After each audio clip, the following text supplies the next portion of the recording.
If you've ever booted a Linux workstation before, you've probably seen a lot of messages go by on the screen. There are splash screens and bootloaders. There's a lot of things going on when you boot up a Linux machine. What I'd like to do is take you through the process of the boot of a Linux operating system, and we're going to break it down into three different sections. The first one is going to be talking about the BIOS and how it's starting up. In the middle, we've got the bootloader itself. And lastly, we'll touch on how the kernel is used during the boot process. BIOS stands for Basic Input Output System. It is a core ROM, a read-only memory that's on the motherboard of your computer. When you start up your computer, it has no idea what to do. It is this ROM that is on your computer that is the first thing that runs whenever things start up. So this really isn't associated with Linux. It's used regardless of what operating system might be installed on the hard drive or in a storage that's on your computer. BIOS handles a number of important tasks. The first one is something called the POST. That stands for Power On Self-Test. This is a quick test of memory. It checks to see that there are storage devices connected. It makes sure that there is a video display and does just a basic check of the fundamental hardware of your computer. This is not a comprehensive check. It's not going to check your USB ports. It's not going to go out and make sure that your printer configuration is plugged in properly. It's really checking for the most basic hardware you need to get the system started. The other thing your BIOS is used for is booting the operating system. It needs to get things going. The BIOS by itself can't get your operating system running. Inside of the BIOS is a list of devices that it will check in order to see if there is a master boot record on that device. The master boot record is a first sector of a disk that designates that it is a bootable device. And it will go down this list. In the list that I have here, it will check removable devices first. That might be a device like a floppy drive. It will check the hard drive. If there's no master boot record on that, it goes to the next, which is the CD-ROM drive. If there's no master boot record, it goes to boot across the network from a network bootable device. So somewhere down the line, there should be a bootable device. If it gets through all of these and there's no master boot record, the system stops and the BIOS tells you, I'm sorry, there's nothing that I can boot from.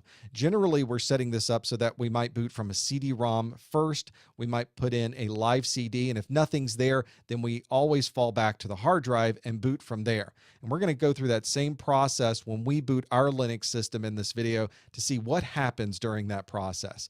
Now that we are done with the BIOS hands everything off, the master boot record is run, and then the bootloader starts. The master boot record is not a lot of space on your disk. It's the first sector that's on that storage device. So generally, your bootloader is going to have some aspect of it in the MBR, but more often there are also files and other parts of the bootloader that are also located on disk. At this point, the BIOS has finished what it needed to do. It has handed things off to the master boot record. The master boot record looks through its list and says, I need to start a bootloader, and it launches the bootloader. Now, you might not even see this. The bootloader may be configured to simply automatically launch the operating system. In many cases, though, a series of menus pops up that gives you some options of how you can start the operating systems or perhaps run different operating systems that may be located on different drives or different partitions. One very common bootloader in Linux is Lilo, that stands for Linux Loader. One of the more common ones you'll see these days is Grub. That is the Grand Unified Bootloader. There is also a task that takes place as the bootloader starts up where it might create a RAM disk. We call this the init-rd image. Init-rd stands for Initial RAM Disk. That's because you may need to load different aspects of the operating system from a device that may be over the network, but you can't load up the drivers you need to use the network because you haven't started the operating system. So this is a nice middleman. It brings up just enough room in the RAM of your system to be able to load up some of these drivers and perform those basic tasks. If you've got an interactive bootloader, you've got some menus up, you can choose the type of options you'd like or the operating systems you would like to run, and you hit enter, and now the bootloader begins starting up the kernel of the Linux operating system. If you wanted to see where the kernel was actually located, once your system starts up, you can go to the boot directory, and it starts with vmlinuz. You can see the Z on the end, and that designates that that particular image of Linux kernel is compressed. One of the first things that happens is it uncompresses itself. There are some builds of Linux where it's not compressed, but most of the time you'll find it compressed in that directory.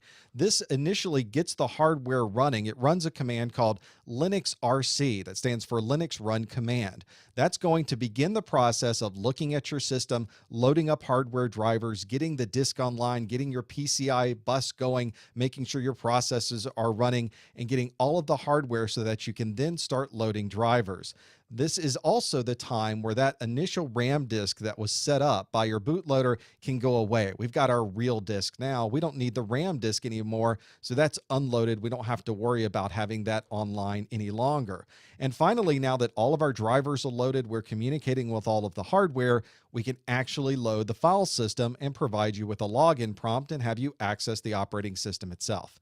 So there's your three-step process. We go from the BIOS to the bootloader and finally to the kernel. Let's run this and see what it looks like in action.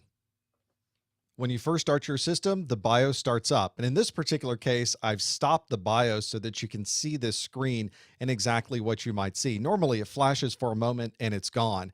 You can see in this view that there is the Phoenix BIOS that's listed. It even lists out the RAM that it is found inside of this system. It tells you that there is a CD-ROM drive. There's a mouse. It is checked for a keyboard. It obviously can see the video. So at this point, it has everything you need to get things running. There's also some options across the bottom. We can press F2 to enter our setup configuration. We can boot from the network with F12, or if you would like to decide in what order you would like to boot these devices, you can press the escape key and it will bring up a list of devices that you can choose which one you'd like to boot from. You can make a lot of BIOS changes in here, and we'll do another video where we step through how you would enable or disable some of these features so that you can turn them on and off inside of your Linux operating system. We're going to choose our hard drive to boot from, and at that point, our bootloader appears on the screen. This is the bootloader for OpenSUSE. I've got a desktop configuration here, a text only. There's a fail-safe option you can go to if all else fails, your normal configuration isn't starting up. You even have a floppy configuration that you can start up in this view. Let's do the desktop configuration so you can see what happens. I'll press enter. The screen brings up these splash screens. A lot of the details of the Linux startup process are hidden from us because of the splash screens that are there, and it prompts me for my login, and I can give it my username and password, and now I'm logged into the system. The moment we hit enter on that bootloader, it began the process of loading the kernel and getting us to the operating system view that we have right here. Let's go and view a text-only view so that you have a perspective of what's really going on behind the scenes. I've shut down my operating system. I've started up this operating system again. We're at the BIOS prompt. Now let's step through the same process we did before, but instead of choosing the desktop option, I'm going to choose the text only option. So as soon as I choose this, that's where our kernel process begins. And because I've turned off all the splash screens, you can see all of the information that's coming through. I've even turned on a special verbose mode, so we're really looking at a lot of detail. Now, even the most seasoned Linux professional who's administering many Linux machines can't possibly know what every single one of these things are. You have a pretty good idea, and you do want to become a bit familiar with the process. But one of the nice things is that if you ever find something that's a little bit different than the normal boot process, you can do more research at that point. Because of the way that I've loaded this up, it even goes through a process where it's now looking for network connections. And once it gets to that point, we finally load up our network drivers and we're at a login prompt. So that's the process. We've now started our computer. We've had the BIOS load. We've been able to see the bootloader and all of the options inside of it.